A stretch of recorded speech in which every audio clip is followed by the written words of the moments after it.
start this session. This session is intended for anyone who works in oil and gas industry with an interest to learn what is Python, or at least to know what Python is all about. And plus, it's going to benefit people who are working already in production or production engineering, facilities, process engineering, or anyone who actually needs to know how everything is going to be linked together.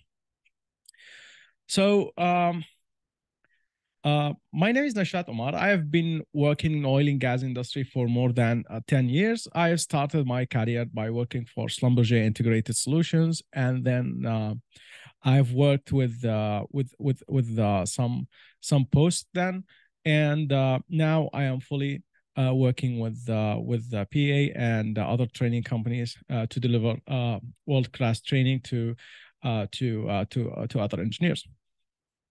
So let's start seeing why Python is just making such a mess. Why it's being so popular out of the sudden. So Python actually, it's not a new language. It was created in 1991 by Gude van Rossum. So the language was a very regular language. So you can see it had like all the basics of any programming language, like the loops, like the programming language branching, which is usually going to be the if statements, the variables, and other data structures, and so on and so forth. Python became the de facto of all programming languages in the 2000s, because in the 2000s we have an extremely important event happened in the world of Python, which is the introduction of one of the first non-official Python libraries, which is a library that was produced by the community. So in programming languages term, community is just many developers that get together to create some form of product that's usually going to be open source and free to use.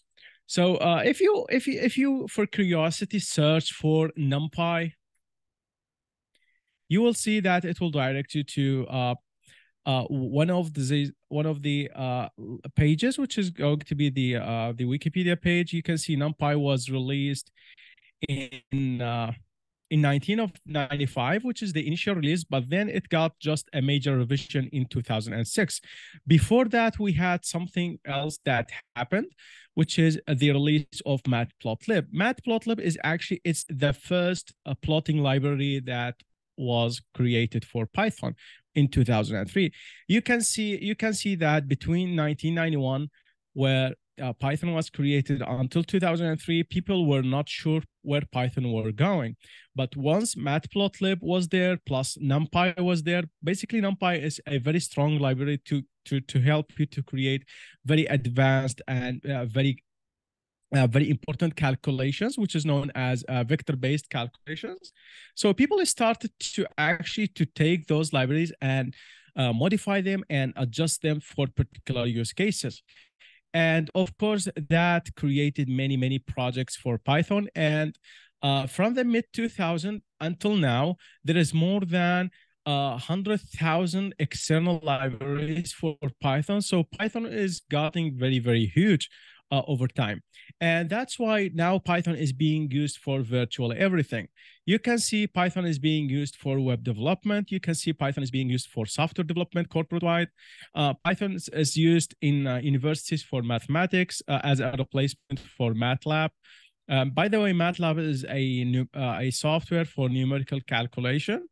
And it's even beyond that. How the MATLAB, one of the drawbacks of MATLAB is actually it requires a paid license, unlike Python. Python is just free, so that's why we can see some universities start to ditch MATLAB for Python for mathematics.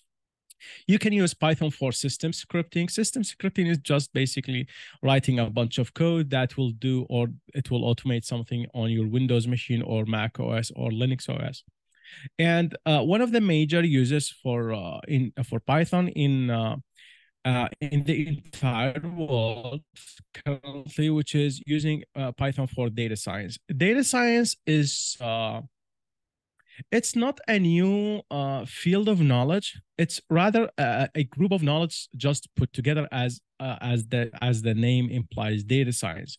So basically, you will in this science you will do anything that is related to data itself. For example, data collection, data analysis, driving insights from your data, creating pipeline automations, predicting some results based on your historical data using machine learning, artificial intelligence. So those are all known as data science.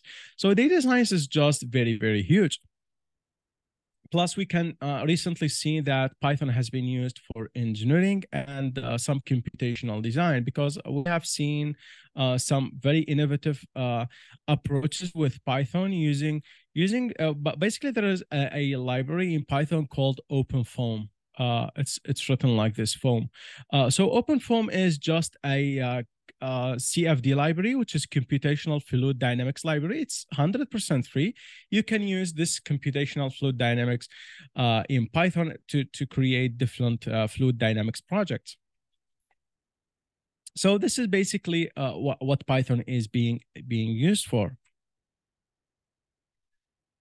Now, let's see why Python has suddenly become very, very large, and it's being used virtually by everyone and virtually in all industries. So the first thing actually that will change your mind of learning Python is actually the large number of libraries that we have. Before I learned Python, I came from C# background. So that's, by the way, that's C#.NET, a programming language that is created by Microsoft. And let me tell you that C# or any language that is actually, it's not open source, there is a huge lack of libraries for that, particularly because the code is not open to public to write some external codes for it. So that's why we were suffering from those few libraries that we have. And other libraries that we used in C#, they were paid. So that problem is not existing with Python, because Python has hundreds of thousands of libraries, plus all of them are free. So you can just select any one of them and download and use it. Plus, there's a big community in Python. A community is just a group of developers or group of some enthusiasts that learn the language and just support the people. Actually, it's estimated that Python has more than 5 or 6 million developers actively working on Python daily. So this is a really, really huge number. Plus, the Python itself as a language is getting a lot of support from the Python Foundation. Python Foundation is the actual foundation that created Python. So we get actually regular releases that fixes bugs and adds some patches to the language. So the language is not static as the other languages. So I'll just give you an example. There is a language called VBA. So VBA is just a Microsoft Visual Basic version that's actually used for Excel or other forms of Microsoft applications. So as the name implies, Visual Basic for application. And this language actually has the last release, I think it was like in 2013. So within this 10 years, there is no major revision to the language, unlike Python. Python, we get almost more than one release, or we get one release yearly. Plus, it's free, easy to learn. The code you write on Windows, it will work on Android, it will work on iOS, it will work on Linux, macOS, basically, and virtually each environment that we can work on computer-wise, you can just run the same Python code for. Plus, one of the things that are driving people to Python in oil and gas industry, which is the large number of libraries that are available to the oil and gas engineers. So let me just show you an example of the simplicity of Python. So on the left-hand side, we have, so let's just write one. So this is number one, and this is number two. So number one, this is just a Python code. Number two is the same version of the same exact code. However, it's written in C#. You can see if you want to create variables in Python, For example, X, Y, Z, you can just type the name of the variable and then you can just assign a value to it. Same like in English language or same like in plain mathematics. However, in C#, if you want to do such a thing, this is not possible. First, you have to declare the name, you have to declare the type of the variable and then the name. And there's, of course, this weird semicolon that has to terminate your line. Plus, if you want to create different types of library, you have to variables. You need to initiate different types of those commands. So you have to actually create those variables with the type. Unlike Python, in Python you don't have to do that because the Python language will determine the type of the variable depending on what you have assigned on the right-hand side. There is a very famous example that you can find online, which is comparing the simplicity of Python to any of the C family languages. So basically, this can be C, this can be C++, or it can be just a plain old C. In order to print hello world in Python, or in order to print just a single line, initially, whenever you create the application, you only need in Python, you only need this line, which is print whatever you want. However, in C#, C++, or C, or actually any family, any language that's descended from the C family, you need to first define multiple things. You need to define multiple things before you go ahead and use the print. So basically, the print in C# is happening on this line. And of course, we have this boilerplate or external codes that we are calling in order to make this happen. This is just an example that's being widely used by everyone to compare how Python is simple to that.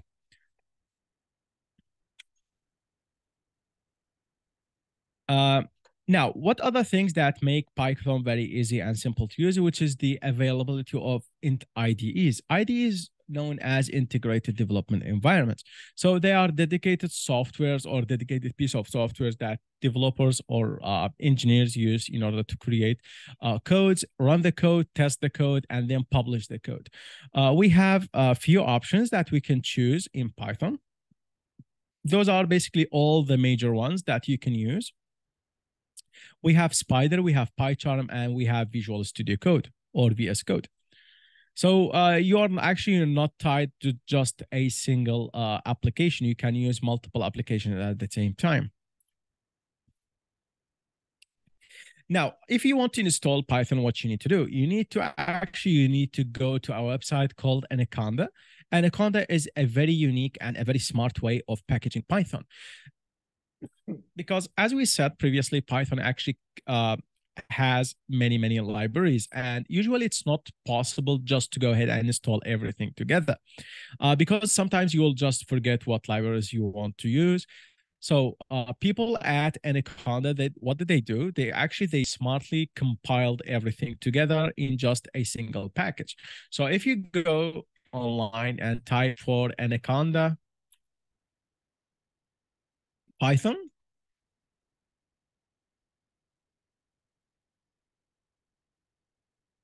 just wait for it to load.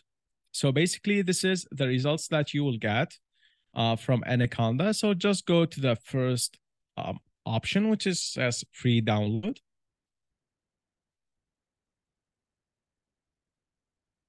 And you can just go ahead and click download. But basically, this Anaconda package, it includes Python, includes IDEs, plus includes more than 1,000 libraries that is already installed and ready to use. Okay, so let's just see what libraries that actually you need to learn in order to start efficiently working with Python.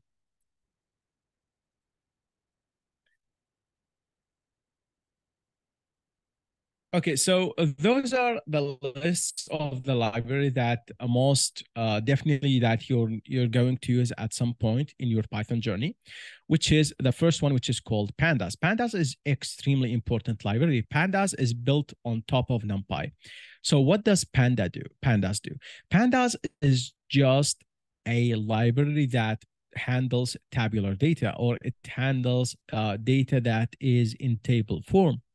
As all of you know, that tables actually they have unique structures. So tables, they just have multiple lines. They contain multiple rows and multiple columns. And the intersection between the columns and the rows, they create those things, those are known cells. So each cell will have a particular value.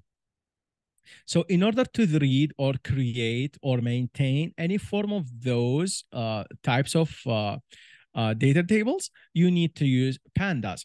Now, if you use Pandas, what are the things that you can do with it? You can open up CSV files. You can open up Excel files. You can connect to Parquet files. You can connect to just plain TXT files. Basically, anything that can provide a tabular data, you can just connect to it. This is an extremely important library in Python. NumPy is the same thing as Pandas. However, NumPy just only works with arrays. You can use this to do multiplication, create some complex calculation for all the values at the same time. We have another 3 libraries that are extremely important that is used to create dashboards and plotting, which is Matplotlib, Dash, Plotly, and Streamlit. So let me just show you an example of how one of those libraries look like. So if you go online and type for Streamlit dashboard,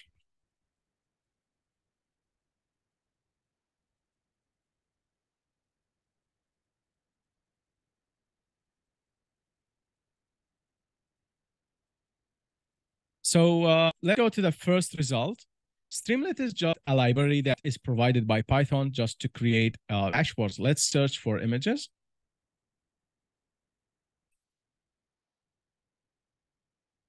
So basically, Streamlit will allow you to create solutions that are similar to this image, where you have multiple visual elements and multiple tables and data that are presented in different forms. Maybe you want to display them as KPIs or cards. Maybe you want to do some lines, some bar chart.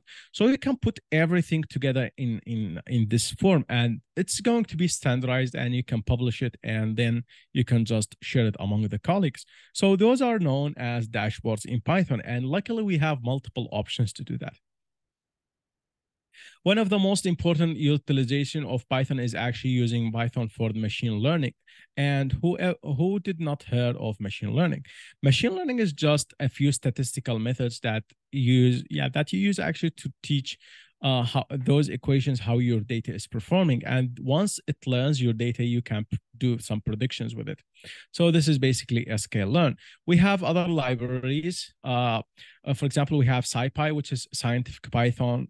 We can use in order to solve equations. Maybe you have systems of equation. You can use this for optimization, interpolation, and various uses. So now let's go back a little bit and see what softwares now in oil and gas industry has moved away from legacy programming languages like the old versions of C++ or some versions of VB, Visual Basic, and Fortran. One of the oldest software that did this move was Techlog. Techlog is a petrophysical interpretation software that's created by, or let's say it was acquired by Schlumberger, and it's built on top of Python. So if you learn Python, you can effectively use the open side of the software. Plus, we can see there's another software by Schlumberger called Olga, which is a dynamic production modeling software that was created by the SIS team, or it was created by Statoil and the Norwegian guys. It's basically you can use Python in order to automate the simulation and to control how the simulation goes.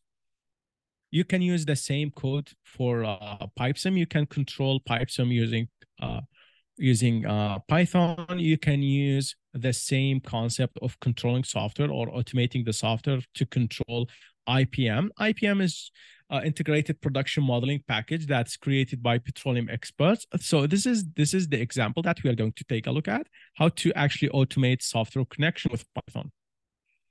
We have Geolog, we have T-Navigator. T-Navigator is one of the most important simulators or reservoir simulators in the current day and age, because this software is very easy to use. It's lightweight and it's fast, plus it supports Python fully. So this is just a brief list of what Python is currently being used of in commercial software. Now, in terms of creating solutions for upstream or even downstream in oil and gas industry, what can you use Python for? Basically, you can use Python for virtually anything. So this is one of the examples that you can use Python for is actually to create a virtual production system, or something known as a virtual flow meter. So what is a virtual flow meter? Virtual flow meter is just a piece of code that calculates the flow rate from the readings of gauges that you have in the field. And of course, you need to apply some form of physical equation to that. We have lots of equations that you can apply. For example, Biggs and Brill, Hager Brown, maybe some other calculations like the Gray, and et cetera, et cetera. So you convert those equation into reading gauge data, and then those gauge data will be converted into actual rates. So this will actually help you in order to monitor your field 24/7. And so this is basically the concept of virtual meter. You can just go ahead and create it using Python, and then you can, of course, apply some form of dashboard in order to collect data.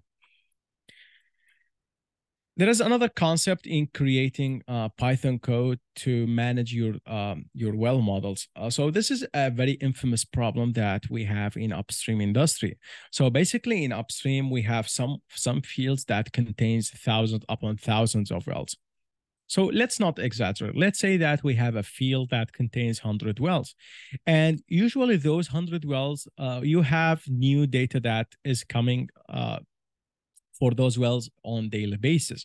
Maybe the condition is changing very, very fast. Sometimes the data is just new data are coming where there is a shift in your data trend, maybe in each month. So what you need to do is, between the time span of 1 week to 1 month, what you need to do, you need to just open up those 50 or 60 models or 100 models you have, update all the wellhead pressures, maybe update all the fluid properties. If you something has changed, for example, if the GR has changed in that particular well, and the manual workflow usually goes opening these manually, saving the data, and then running the model, and then reporting back the results in just using some form of Microsoft Office package. And the new solution to this is just to automate this process. And to automate this process, you have to use a programming language. And there is no best option than using Python for this task. This task can be created using other softwares as well, for example, Visual Basic for application, or C++, or even Fortran. However, they are not nowhere easy to use and feature rich like Python. And of course, once you get all those results, you can just report them back in a dashboard. You can just export it into Excel. So basically, this is one of the use cases that is actually it's somewhat advanced, but it's very easy to apply. Now, what libraries that you can use in that is relevant to oil and gas industry? There is a library called Lasio. Lasio is a library that enables you to read LAS files. So it targets actually the geoscience and petrophysics guy. But as a petroleum engineer or a people or anyone who's working upstream, you can also use this library. There's another library called Fluids. It's used for multi-phase flow calculation. It shows you the flow pattern. It shows you the different properties of the flow that you have. We have another library called PZAP, which is a library that you can use in order to calculate the vertical lift calculations. You can combine this with IPR calculation in order to create a nodal analysis software.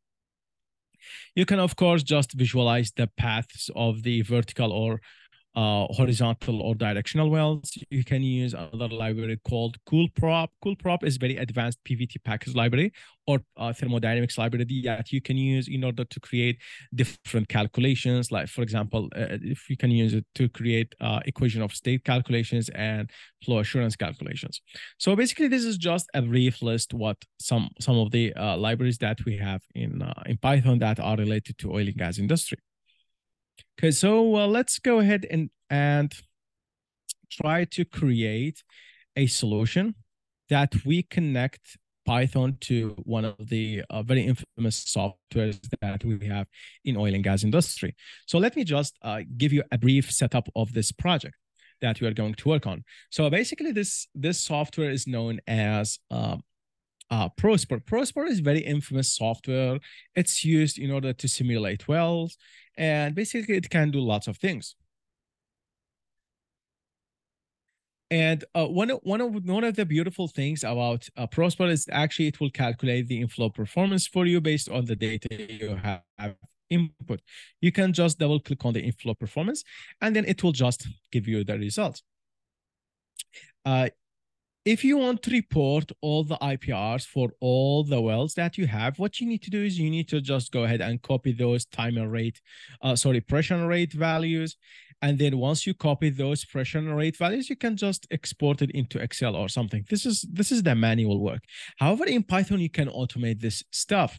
So let me show you how I will automate this. Okay, so let me just show you where I save all my files.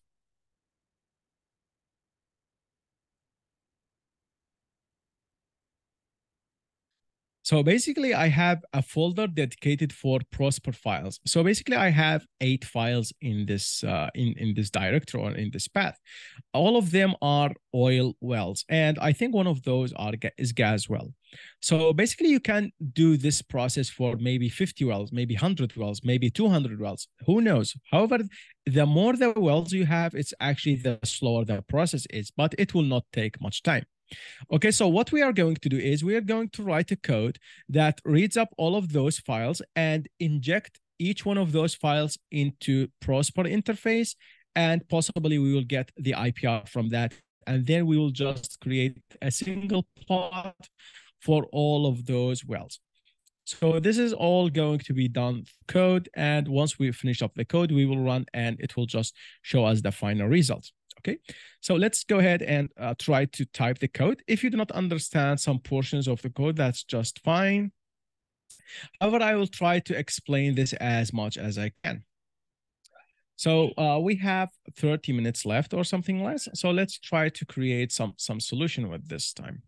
Okay, so in order to start working with the various libraries, you have to import them. So we will first start to import Pandas. Pandas will help us in order to create a table for our results. And we will be working with something called OpenServer. OpenServer is the library that we will use in order to connect with Prosper. OpenServer is just a flagship property by Petex. So they provide this library in order for you to connect to their softwares. And we have 2 more libraries that we need to connect to. One of the libraries is actually called OpenServer Utility. It's a library that I have written. It contains somewhere like 200 lines of code. It facilitates the connection process with the above library.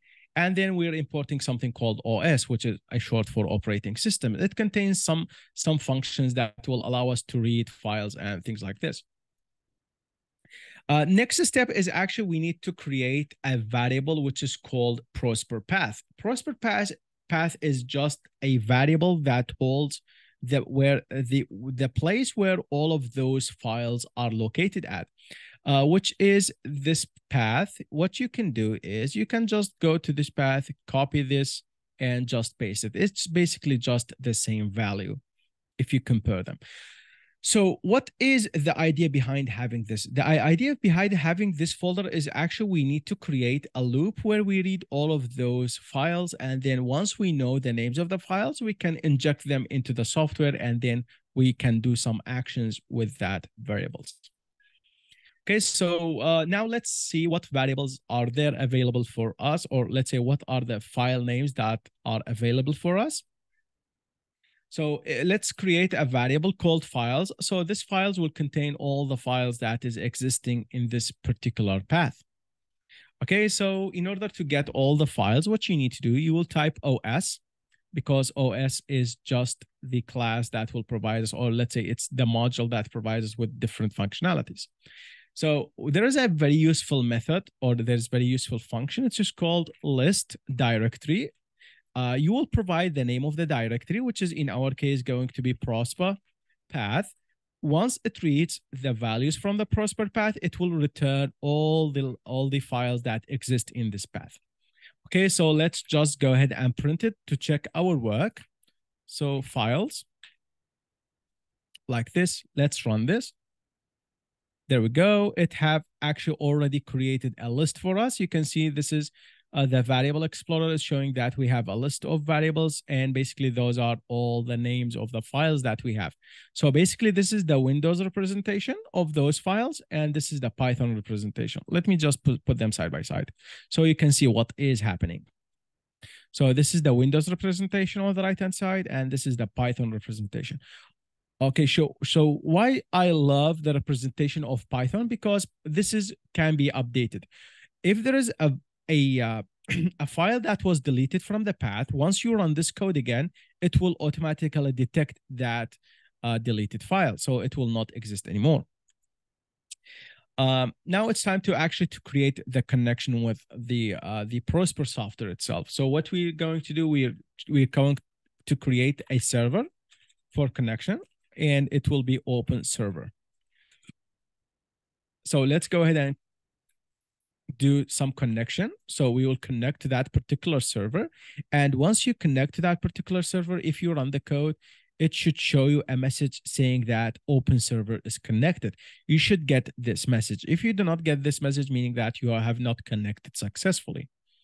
Okay, so let's move to the next piece of code that we need to write, which is actually pulling some data from this utility class. We have some code that is dedicated to Prosper we can use from this class. So let's just create a variable. Let's call it Prosper equals to utilities, which is the name. So utilities dot Prosper utilities. Prosper utilities, if you navigate to Prosper utilities, let me just show you what Prosper utilities look like. So let me just show it to you. So this is basically what Prosper utility look like. It contains many functions that is actually easing up your way in order to connect to open server. And below we have the gap utilities. Okay, so this is basically what we have in background. And once you connect to that particular utility, which is Prosper utility in our case, what we can do is we can actually create a loop that will take up each file name we have stored in here and then inject it back into the software itself. Let's go ahead and do that. Okay, so we will create a for loop. So for F, which is denoting the file, or let's call it file. For file in files. And this is basically how we create a loop in Python, which is going to iterate over a few things.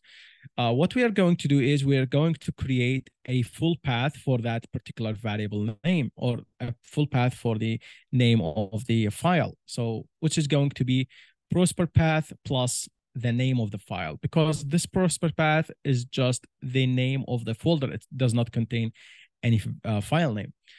So in order to join them, we need to use the OS again. So file path. So this is going to be the final file name. So os.path.join. So we are going to join two paths together. So the first path we are going to join, it's going to be the original Prosper path, and then just the name of the file. Once you do that, this will generate or it will automate the file name generation for you. So let me just print this out so you can see what is happening in the background. So if you print the file path, run this software. So, okay, so we have missing, so server. Let's run this. So basically, this is all the outputs that you have from that particular loop. We have managed to successfully to create or automate the creation of 8 different file paths based on just a few inputs that we have.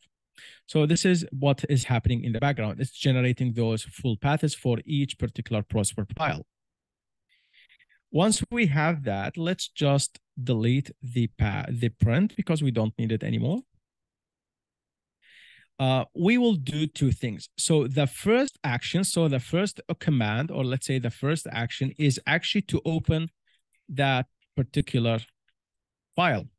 So this is the first command. The second command, is actually to do some result return, or return some results, get some results. Okay. So let's just go ahead and create the first command. In order to open up any particular file in Prosper, what you need to do, you need to use the function open. So this is going to be Prosper dot open Prosper file. And once you type open Prosper file, you need to feed this function with the file name, which is going to be file underscore path, like this. So let me just show you one thing. Before I just go ahead and run this software, I will just put Prosper and the Python code side by side so you can see what is actually happening. Once I click run, what will happen is Python will take the name of the file, it will inject it to Prosper, and Prosper will open that file for us. So let's just give it a run and just watch how the interface of Prosper is changing. So I will just run this. And you can see Prosper has started changing interfaces. Those interface changes are each time a new file is being loaded. So we can use this for our benefit. Each time a new file used, before Prosper swaps out to other files, we can do all of sorts of calculations. Okay, so let's go ahead and do some calculation. So the calculation that I'm actually interested in is actually to get some IPR values, or some IPR results, which is going to be the inflow performance, pressure versus rates that we have already stored in this software. So what we need to do is actually we will do something like, let's call this IPR equals to Prosper dot get IPR results. And of course, it takes the file name.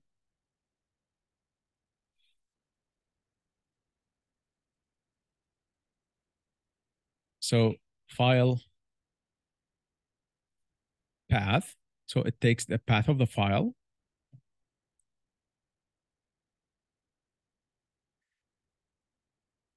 Once we do that, we can, of course, check our work by printing out the IPRs. Let's click run. Once we click run, we should get all the IPR values in this console, or let's say in this area where we get our feed from Python. So let's run this. There we go. We have started to getting those arrays of results. Now we are getting closer. Since we have gotten our results, what we need to do is actually we need to write a piece of code that collects everything for us, because now everything is just being printed out. There is no collection of those results. So this is extremely important for us to do. In order to collect the results, what I will do is I will just create a list. I will call it all data. This will be just an empty list that I will use in order to hold the data, or let's say save the data for us to use in the subsequent utilizations of those data. Okay, so all data dot append. So because we are adding a new value to that data, which is IPR, which is going to be this one. I will just print out the name of the file that is being run, because this will just give me a feedback, so to know where I am. I will maximize Python so we can just continue coding. Once you have created that, now it's time to actually start plotting that particular variable, or let's say the particular data that we have. If you want to plot something, what you need to do is you need to import a library called matplotlib.pyplot as PLT, because this is the library that we are going to use for plotting. And it's basically, although the name is long, but the library is pretty straightforward and it's easy to use. What we are going to do is, first of all, we need to convert all of those row data into a table. So let's just call this table equals to pd.dataframe, and then we'll provide inside it all data. So all data will be converted into a table. Once we do that, it's now time to start plotting. So we can plot basically by creating a loop. So because we have multiple wells, so for I in range of 0, because we're starting from the first position of wells, we have 8 positions to the length of that particular table. So the amount of the rows that we have, which is going to be 7 rows, 8 rows, and we will just go ahead and iterate through those rows and create some plotting. So we will use the function plt.plot. So this will just create a line plot for us. And what we are trying to plot, usually whenever we're working with the, let me just pull up Paint software. So whenever we're working with IPRs or inflow performance relationships, we have usually this plot setup, which is we have the pressure on the left-hand side, and on the bottom or the X, let's say we have Q. Usually the plot is going to look something like this. So usually you will have Q on the X-axis and we have the P on the Y-axis. Let's just keep this in mind.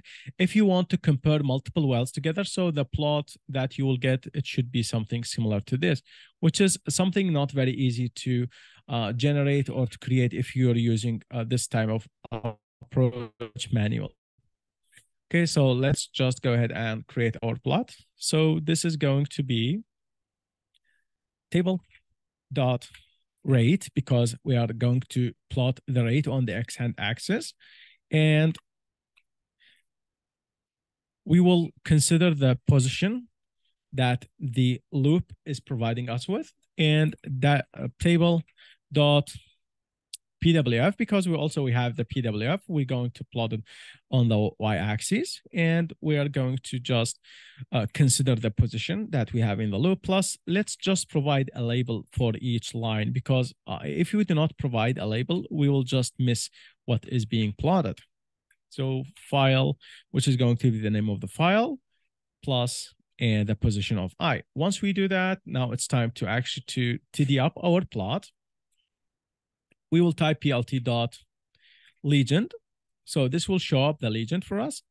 Usually the legend by default is not showing in Matplotlib. plt.grid, this will show up the grid. plt.title, let's just add a title to our plot. Let's call this compare multiple IPRs. Okay, so now let's check our work, and everything seems just fine. We can just go ahead and, before we run this, let's just add the piece of code, which is Matplotlib Qt. So this Qt will allow us to show the data in an external window. So let's just run this and wait for everything to finish up. So the first well has already been loaded. This is the second well. You can see all the wells now are being reported in this console. And this is the fourth well. We have 4 remaining wells.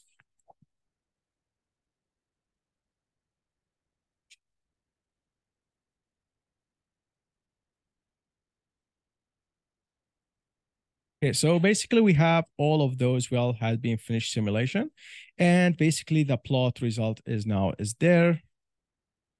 There we go. This is the total IPR that we have, or this is basically known as a composite IPR because we have multiple wells are being plotted at the same time. Of course, you can just go ahead and export this plot to anything you want. Maybe you can just select any of those wells to be compared together. Maybe you want to add a new file to this. Basically, you can basically from now on, you can just go ahead and do many things. If you want to just view the raw data, you can just go to the variable explorer and then go to the table that we have created. So basically, this is all the data that we have coming from the result. We have the rate values, plus we have the PWFs. And if you want to access any one of those, this is just basically very simple.